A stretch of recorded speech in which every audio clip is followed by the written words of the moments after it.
Okay guys, good morning. For today's video guys, naman nating recipe sa ngayon ay kalabasa na may malunggay. So yan guys, naglagay tayo ng mga pampalasa,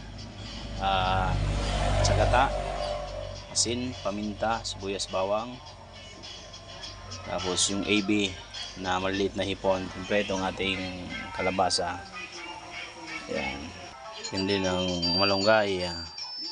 Combination yan guys, yan kalabasa tapos malunggay, pampalinom ng mata. Yan, hintayin natin kumulo bago natin ilagay yung kalabasa. So ayan guys, nilagay natin yung kalabasa.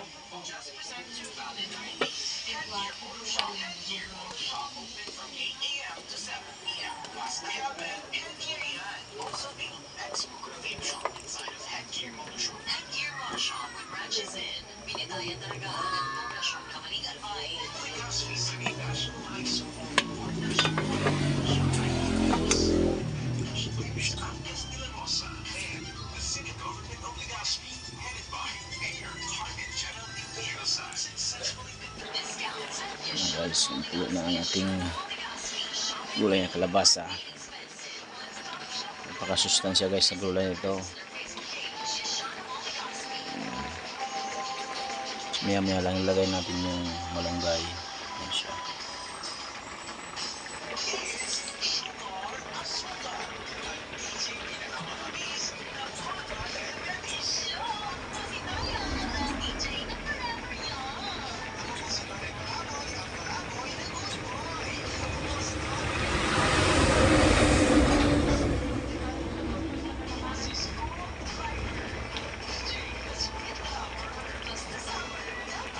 So ayan na guys, nilagay natin yung malunggay. So lapit na siyang maluto. Malambot na rin yung ating kalabasa. Ayan.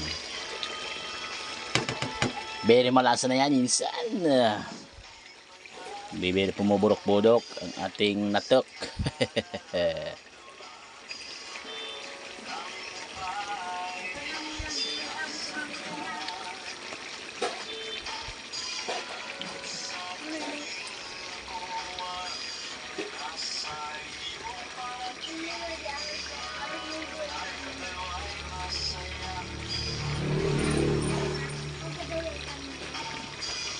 Okay guys, so hanggang dito lang tayo. So don't forget to follow, please like and share and subscribe ang aking YouTube channel, Dixu Vlog. Thank you.